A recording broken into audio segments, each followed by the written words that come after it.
Welcome to the One Girl Travel Podcast, episode number 94. Welcome to the One Girl Travel Podcast, your passport to the world of solo travel, with certified life and travel coach, Alessia Tenebruso. Join Alessia as she shares her own journey of self-discovery through solo travel, while also focusing on topics such as life coaching insights and travel tips along the way. Now, here's your host, Alessia Tenebruso. Hello, my friends, and welcome to episode number 94 of the One Girl Travel Podcast. I am back from my trip to Napa, California. This was my first time ever going to Napa. And man, going to Europe and back, I have no problem with jet lag, but for some reason, going to California and coming home, it's been rough. It has been a rough few days of getting back on a normal sleep schedule, but I can share this warning with you. I booked an overnight flight from Napa to New York, and we were originally supposed to leave at 11 p.m. And I kept getting text messages. Your flight's been pushed out. Your flight's been pushed out. Finally, our flight left at 1:30 in the morning. Now, if you're booking an overnight flight, you have to keep in mind, this is your time to sleep. You need to get a good night's sleep. And it's not that easy to get a good night's sleep on a plane. And even though I did fall asleep for a few hours, oh my gosh, I was just in rough shape these past few days trying to get acclimated back to my time zone. I don't know what happened. Like when I go to Europe, no problem at all. So easy. But California really threw me for a loop. But I'm back now. California was amazing. I'm happy to be home. It's already the end of July. I feel like time is going by so quickly. And I just want to really just soak in all of these summer days because I feel like summer goes by so fast here in New York. And I really want to make the most out of each day. And the ways I've been doing that, one of the ways has been going to the beach to start my day.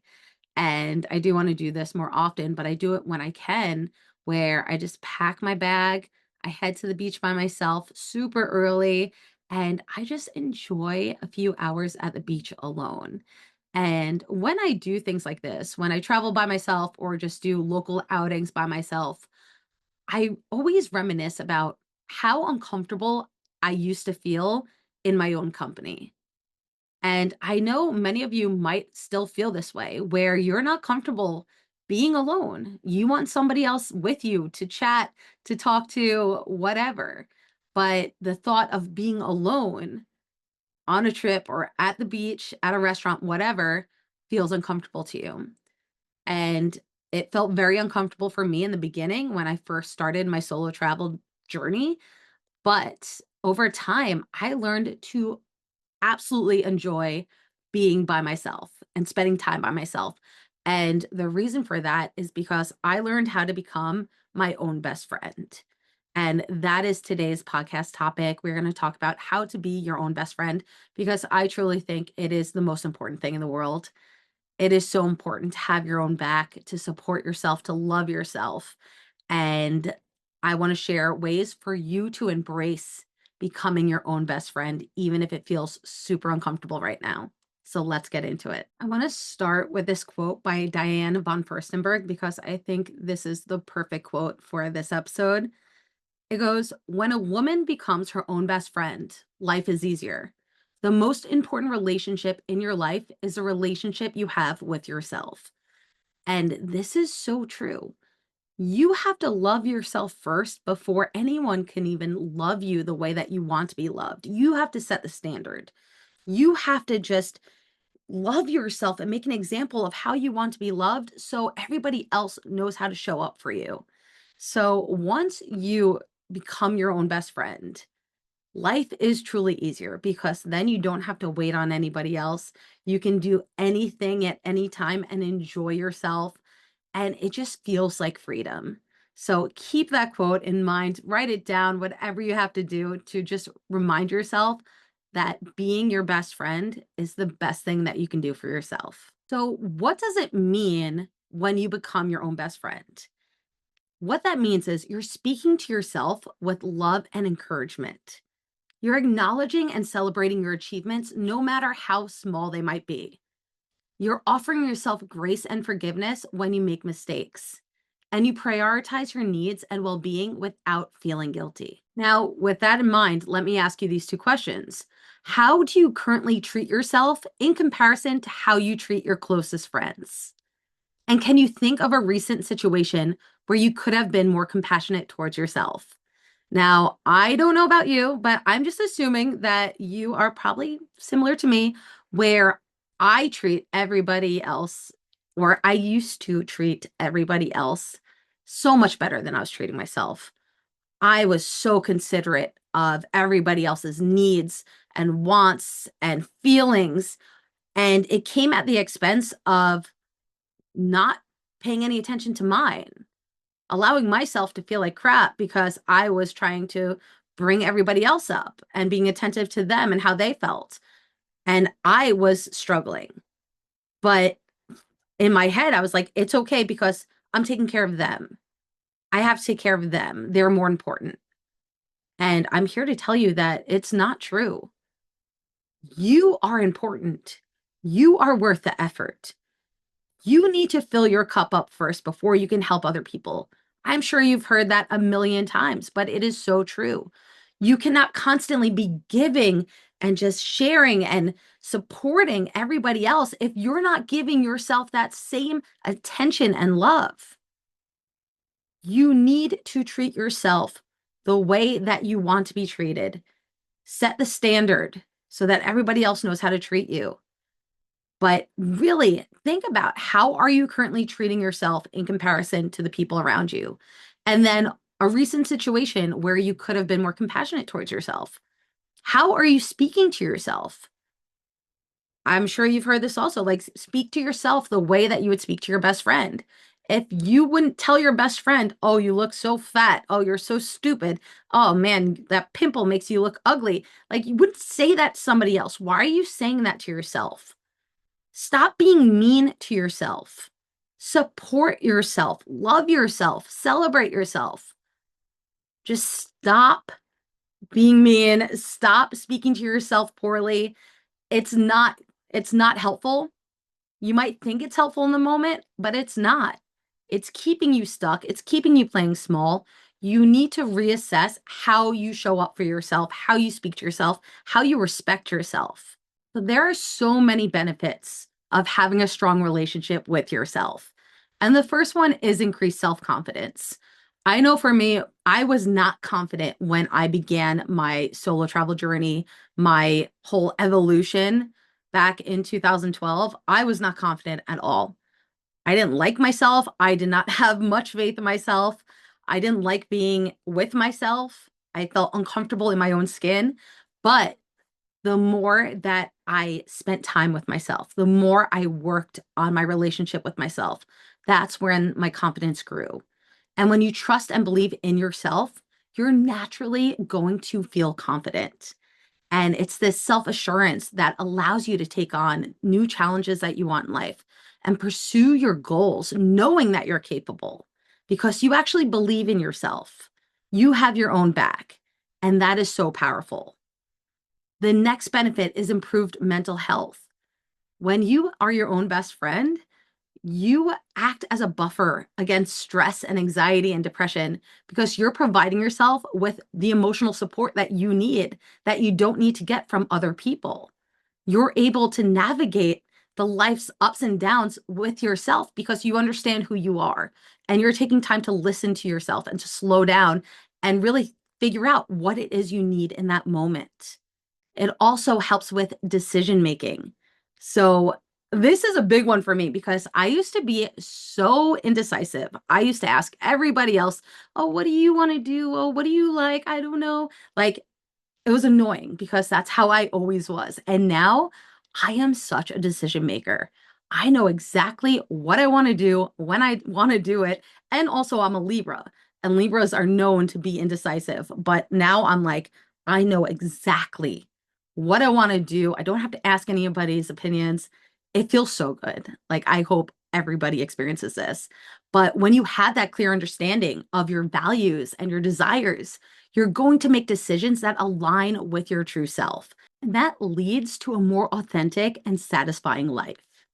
The next benefit is stronger relationships with others. Like this one, like preach. I feel like I'm going to start preaching on this one because, again, I said this many times already. You have to set the standard for how other people treat you.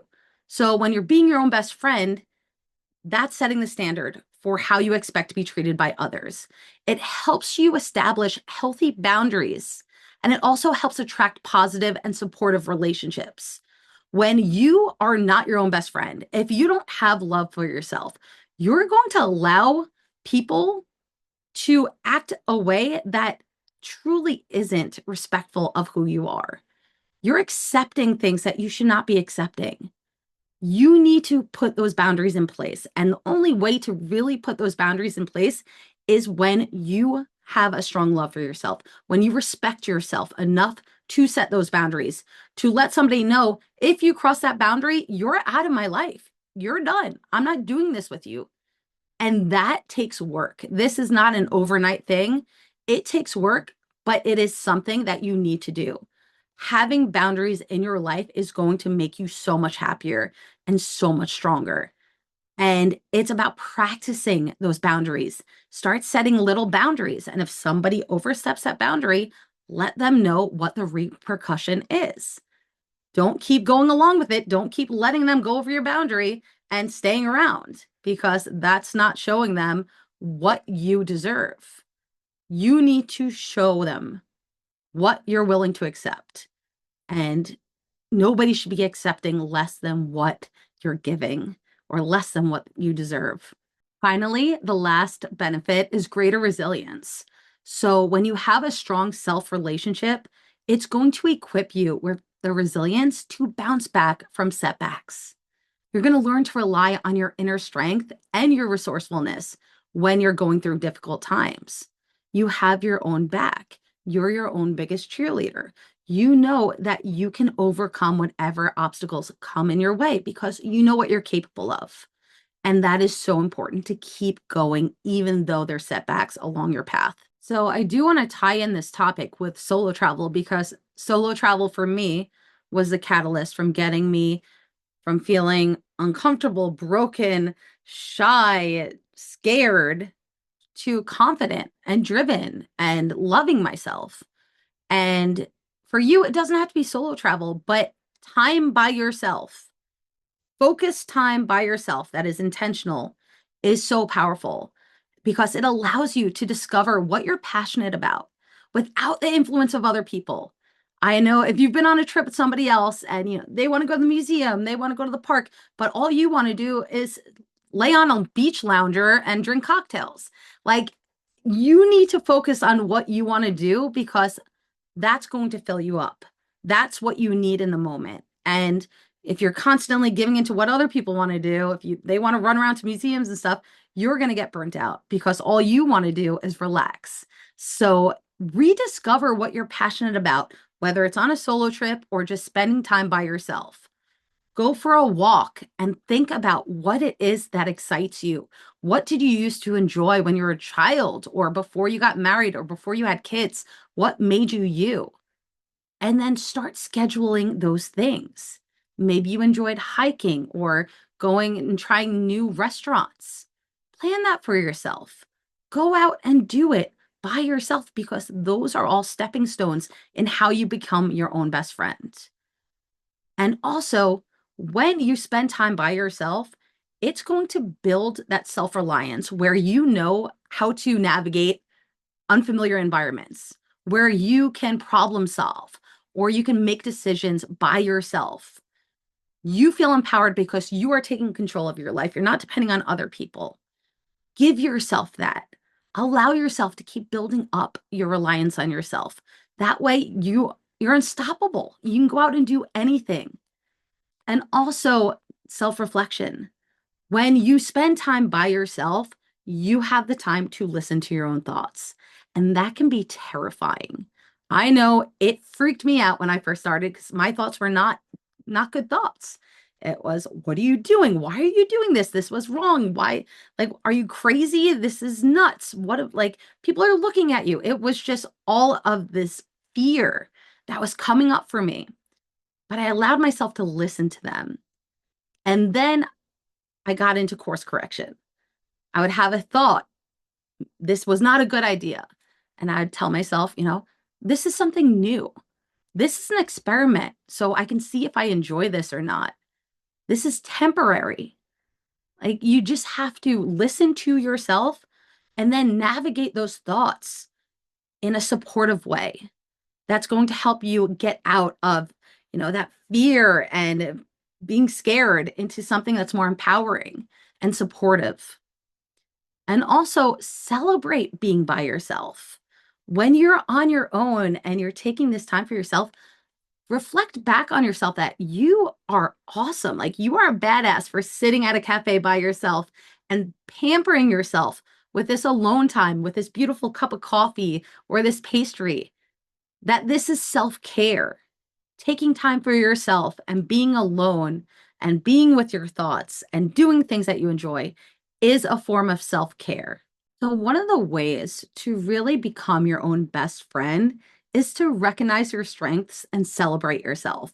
And some ways that you can do that is doing a self inventory by taking a moment to list out your strengths, your talents, and your qualities, and reflect on how these attributes have helped you navigate life's challenges and achieve your goals. And it can just be anything from childhood onto now. List them out and really think about, like, talents that you might have forgotten about. For me, I've been getting more and more into art again. That was something I really loved as a child. I was always very good at, and I haven't done it in a long time in a non-digital way. And now I am painting, I'm sculpting, I'm doing crafts, and it feels so good. But I wouldn't have thought about it unless I wrote it down and I realized, hey, I really enjoyed this as a child. I need to do more of it now. The next thing that you can do is have an achievement journal. So you want to keep a journal where you record your daily, weekly, or monthly achievements, no matter how small. Write down every achievement, whether you went out by yourself for coffee, maybe you took time for yourself to meditate, whatever it is, write it down. That way you can always celebrate yourself, because the goal here, when you're your own best friend, is to be your biggest support system and cheerleader. The next thing that you can do to really boost your confidence is positive affirmations.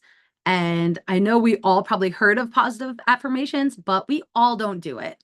And to be mindful of actually implementing positive affirmations into your daily routine, it makes a difference. When you're telling yourself things like, I am capable, I am confident, I got this, I trust in my abilities, I deserve success and happiness, I am a money magnet, whatever it is, you're just reaffirming what you want from the universe, what you want from your life. And it gets you out of the habit of saying negative things. And it will help you when you do find those non-supportive thoughts coming up for yourself. You can reframe it and you can remind yourself of how amazing you truly are. The biggest thing here is self-care. You have to take care of yourself like you would your best friend, right? You would give so much love to your best friend or the people that you love. And you need to show yourself that same love and respect. And that's all fine and dandy, right? Like, I love myself, that's great. But how are you showing that to yourself? How are you actually implementing self-love and self-care into your day without feeling guilty or overwhelmed? Because I know if you are a caretaker, if you're a parent, if you are a worker, whatever it is, you have a lot of responsibilities. And sometimes it feels that taking time for yourself feels selfish. But I am here to remind you that self-care is not selfish. It is important, it is necessary, and it is something that you might need to schedule on your calendar. But in order to start getting that routine of self-care into your life, it helps when you start off small. Don't go for like the big thing that you're going to go to a 5-day long spa retreat somewhere when you haven't left the house in 2 years. Start small. Find something that's manageable. Find things that you can gradually build on. And from there, you just incorporate one new habit at a time so you don't feel overwhelmed. It's little turtle steps.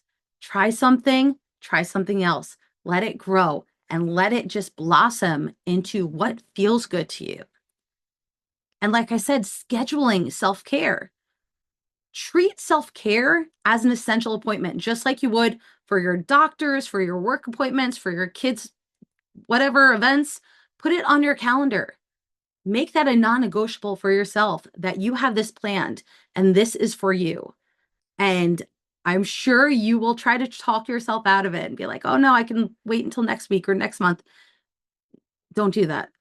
Do it now. Life is too short to keep pushing yourself off, to keep pushing off the things that you want to enjoy in life.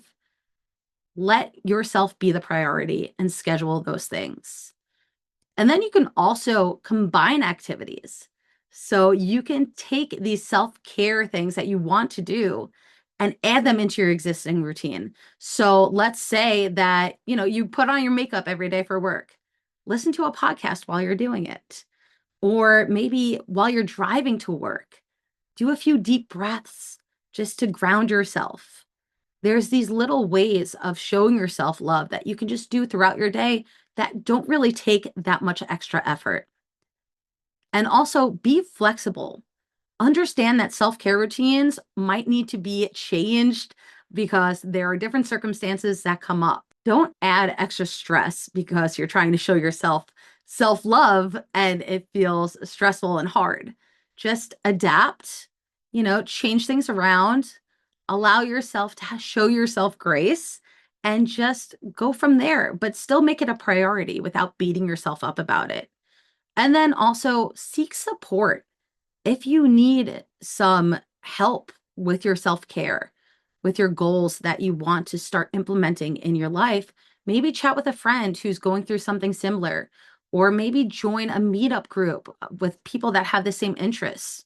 There's so many ways to have that support where you don't have to do this on your own, where you can feel that accountability to a group because that helps a lot of people to be accountable for your goals is when you're sharing it with a group. So find what works for you. And the final thing that I want to touch on this episode is embracing discomfort. I know what it's like to feel uncomfortable starting something new. We all do, right? But the thing is, allow it to be uncomfortable, but do it anyway. It's not until you step outside your comfort zone that you're going to find growth. You're going to find a whole new world unlocking and unfolding for you because you stepped out of what's familiar and what feels safe.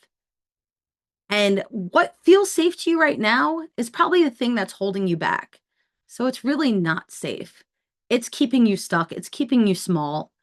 Start just testing the waters outside your comfort zone.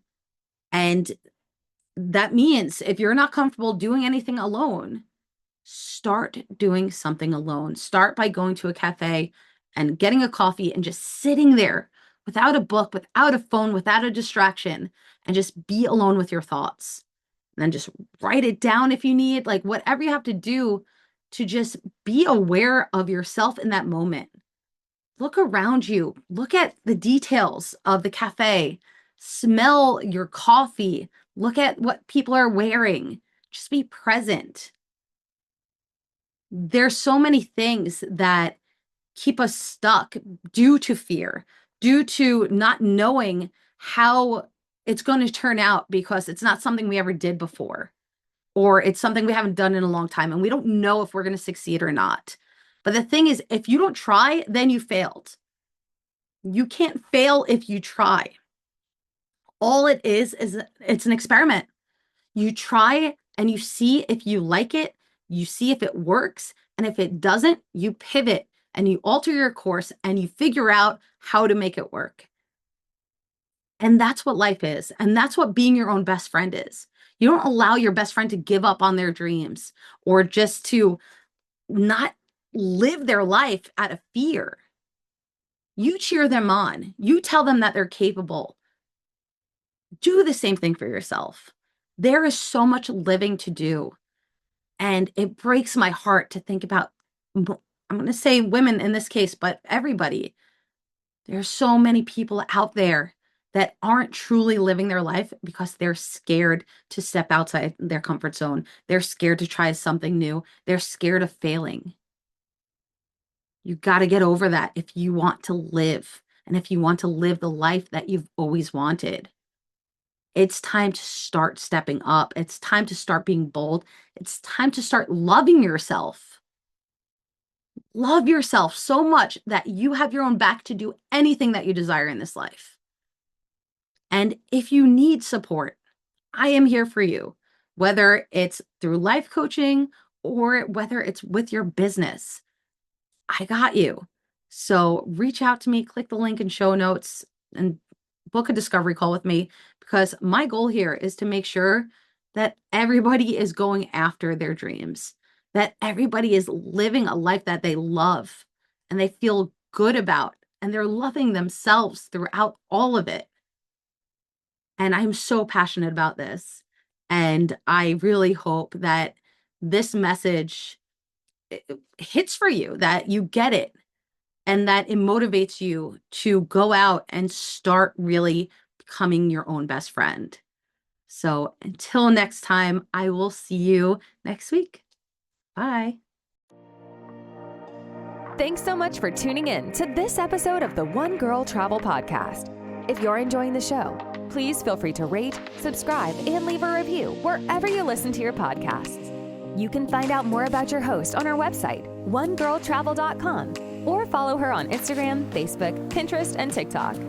Thanks again for tuning in, and we'll catch you in the next episode.